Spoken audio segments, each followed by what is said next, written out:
बिस्मिल्लाहिर्रहमानिर्रहीम। अस्सलामुअलैकुम नाज़रीन मोहतरम। सुल्तान सलाहुद्दीन अय्यूबी रहमतुल्लाह अलैह अपने घोड़े से उतरा और महल में जाने लगा तो देखा कि सामने अली बिन सुफियान परेशानी की हालत में खड़ा था। सुल्तान समझ गया कि कोई चीज़ ज़रूर है, वरना अली बिन सुफियान बड़ी बड़ी से मुश्किलों में भी कभी हिम्मत नहीं हारता। सुल्तान सलाहुद्दीन अय्यूबी ने सुफियान को हुक्म दिया कि मेरे कमरे के अंदर आओ। अली बिन सुफियान सुल्तान सलाहुद्दीन अय्यूबी की पीछे सुल्तान के कमरे के अंदर चला गया। सुल्तान की नशिस्त कमरे की बिल्कुल दरवाजे के सामने थी। जैसे ही कमरे का दरवाज़ा खुलता तो सुल्तान सामने बैठे हुए नजर आता था। अली बिन सुफियान ने कमरे का दरवाज़ा बंद किया और सुल्तान मुअज़्ज़म के सामने जाकर खड़ा हो गया। सुल्तान सलाहुद्दीन अय्यूबी रहमतुल्लाह अलैह ने अली बिन सुफियान से पूछा है, अली क्या वजह है कि तुम इतनी परेशानी की हालत में खड़े हो? अली बिन सुफियान ने कहा, हुजूर बात ऐसी है कि जिसने मुझे परेशानी होने पर मजबूर कर दिया। सुल्तान सलाहुद्दीन अय्यूबी रहमतुल्लाह अलैह ने कहा, आप बताओ कौन सी बात है? अली बिन सुफियान बताते हुए लड़खड़ाने लगा और इसकी आंख झुक गई। सुल्तान सलाहुद्दीन अय्यूबी ने अली बिन सुफियान को कहा, ए अली क्या तुम नहीं जानते हो कि एक मुसलमान अल्लाह की सिवा किसी के सामने नहीं झुकता? तुम अपना सर उठाओ और मुझे पूरी बात तफसील से बताओ। अली बिन सुफियान ने सुल्तान सलाहुद्दीन अय्यूबी की तरफ नज़र उठाते हुए कहा, हुजूर दमिश्क शहर को फतह करने के बाद हमने जिन कमांडरों और सिपाहियों को हिफाजत के लिए मामूर किया तो मैंने इनसे वादा किया था कि मैं इनके घरों वालों, इनकी बीवी बच्चों, हत्ता कि इनके जानवरों तक की हिफाजत मेरी जिम्मेदारी होगी। लेकिन परेशानी की बात यह है कि मुसलसल कई दिनों से खबर मिल रही है कि जो कमांडर और जो सिपाही दमिश्क की शहर की हिफाजत पर मामूर है, इन तमाम की बीवी बच्चे एक एक करके अपनी खेमों से गायब हो रही है। सुल्तान सलाहुद्दीन अय्यूबी ने जब ये खबर सुनी तो बड़ा हैरान हुआ, परेशान हुआ और कहा, ए अली तुम क्या कह रहे हो? ये बात तुमने मुझे पहले क्यों नहीं बताई?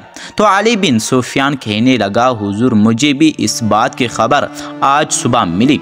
सुल्तान सलाहुद्दीन अय्यूबी रहमतुल्लाह अलैह ने कहा, ए अली मुझे सारी बात तफसील से बताओ। अली बिन सुफियान ने कहा कि हुजूर जो कमांडर दमिश्क शहर के मुहासरे के लिए रवाना हुए, मैंने इन कमांडरों से वादा किया था कि मैं इनकी बीवी बच्चों की हिफाजत करूंगा, लेकिन शायद दुश्मन ने इस बार हमारी सबसे ख़तरनाक जगह पर हमला किया और ये रात किसी न किसी कमांडर के खेमे से इनकी बीवी बच्चे गायब हो जाते हैं। सिपाहियों की सख्त मुहासरे की मौजूदगी में इनका पता नहीं चलता कि आखिर वो औरतें कहाँ गायब हो रही है। सुल्तान मुअज़्ज़म ने कहा, इन तमाम कमांडरों की रैशगाह किस जगह पर है? तो अली बिन सुफियान ने कहा, मशरकी पहाड़ों के करीब एक जंगल है। इस जंगल के साथ एक छोटा सा बाजार और गांव है। इस गांव में इन कमांडरों के खेमे और इसके साथ एक बाजार भी है जिसमें वो लोग खरीद और फरोख्त करते हैं। सुल्तान मुअज़्ज़म ने कहा कि क्या ये वही गांव है जिसका रास्ता बाजार में से गुजर जाता है? अली बिन सुफियान ने कहा, जी हाँ हुजूर वही गांव है जिसमें हम चंद माह पहले गुजर गए थे। सुल्तान सलाहुद्दीन अय्यूबी ने अली बिन सुफियान को हुक्म दिया कि जो औरत गायब हुई है इनकी तलाशी के लिए सिपाही भेज दो और तुम मज़ीद 200 सिपाही की दस्ता तैयार करो और इसी गांव और बाजार की हिफाजत के लिए भेज दो। अली बिन सुफियान ने सुल्तान सलाहुद्दीन अय्यूबी रहमतुल्लाह अलैह की खबर की तामील की और 200 सिपाहियों पर मुश्तमिल दस्ता इस गांव की हिफाजत के लिए भेज दिया।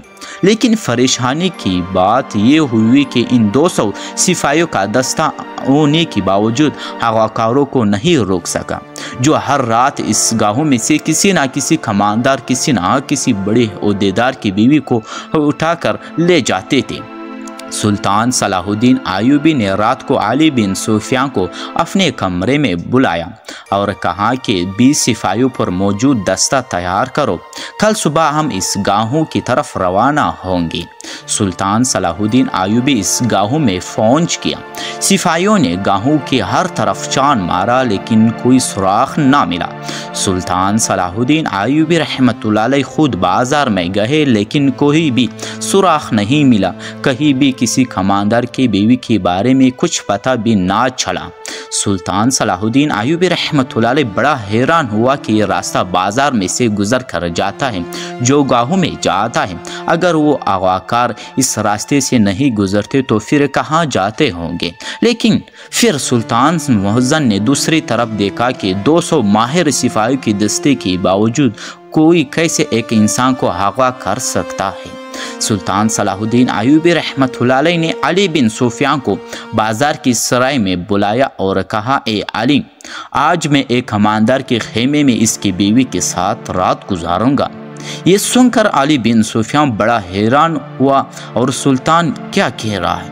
تو سلطان بولا، اے علی، تم نے میری بات کا مطلب نہیں سمجھا کہ آج کی رات میں ایک کماندار کے خیمے میں گزاروں گا، لیکن میں اس بات کا اللہ تعالیٰ کو گواہ بناتا ہوں کہ اس کماندار کی عزت محفوظ رہے گی، اور میں آج رات اس بات کا ضرور پتہ لگاؤں گا کہ آخر کمانداروں کی بیویاں کیسے اور کہاں جاتی ہے۔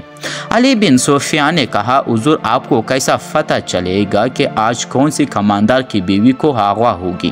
سلطان صلاح الدین ایوبی رحمۃ اللہ علیہ نے کہا، اے علی، میرے ذہن میں اس وقت ایسی باکمال تدابیر آ رہی ہے جس سے مجھے پورا یقین ہے کہ وہ دشمن اغواکار میری چھال میں ضرور پھنس جائیں گے۔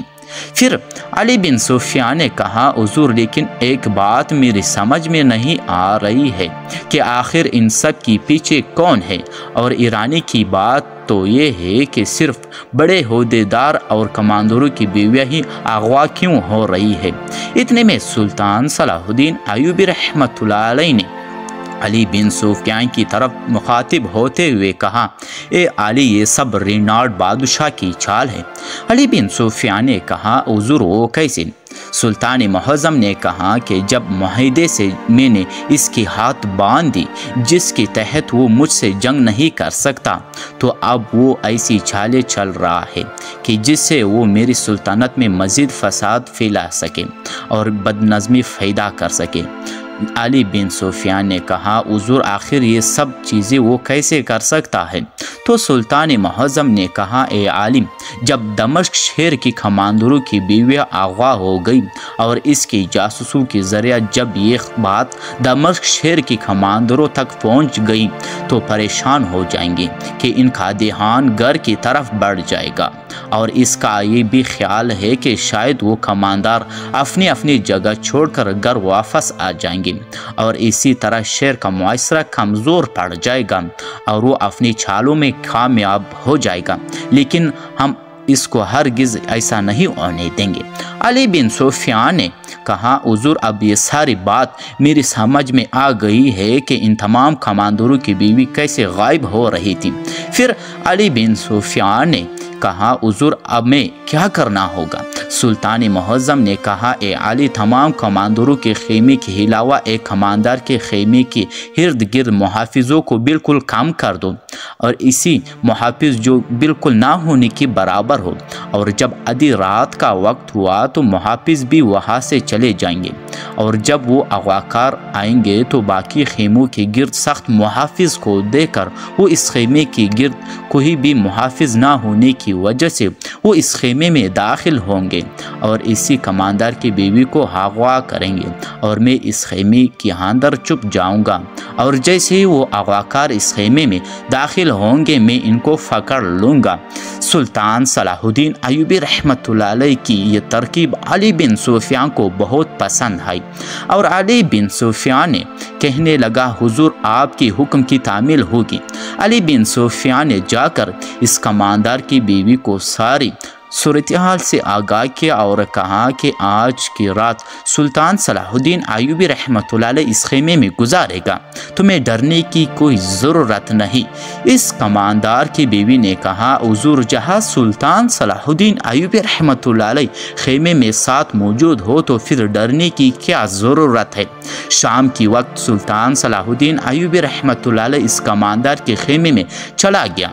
अली बिन सुफियान ने सुल्तान की तरकीब पर पूरी तरह अमल किया और जैसे ही आधी रात का वक्त हुआ तो अली बिन सुफियान ने इस खेमे के गिर्द सारी मुहाफिज हटा दी। अली बिन सुफियान और सुल्तान सलाहुद्दीन अय्यूबी भी ये बात जानता था कि और कोई अगवाकार कहीं और से नहीं आते थे, बल्कि वो हमारे सिपाहियों में शामिल होते हैं और वक्त आने पर अपनी कार्रवाई सरंजाम देते हैं। जैसे आधी रात का वक्त हुआ, 3 आदमी खेमे के अंदर दाखिल हुए। अली बिन सुफियान ने सब चुप कर नज़ारा देख रहा था। जैसे वो खेमे के अंदर दाखिल हुए तो उन्होंने बिस्तर में सोए हुए कमांडर की बीवी को एक कालीन में लिपटा हुआ और वहाँ से चले गए, लेकिन इनको पता नहीं था कि इस कालीन में इस कमांडर की बीवी की जगह सुल्तान सलाहुद्दीन अय्यूबी रहमतुल्लाह अलैह सोया हुआ है। इन अगवाकारों को ये तवक्का न थी कि इसकी बिस्तर में सुल्तान हो सकता है, क्योंकि और पहले कहीं इस तरह का कमांडरों की बीवी को अगवा कर चुके थे।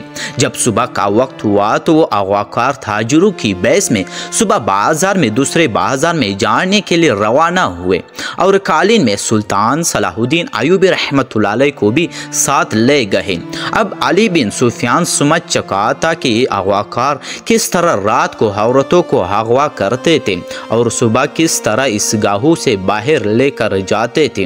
अब अली बिन सुफियान भी इनका पीछा करता चला जा रहा था और सुल्तान खामोशी से इस कालीन के अंदर छुपा हुआ था।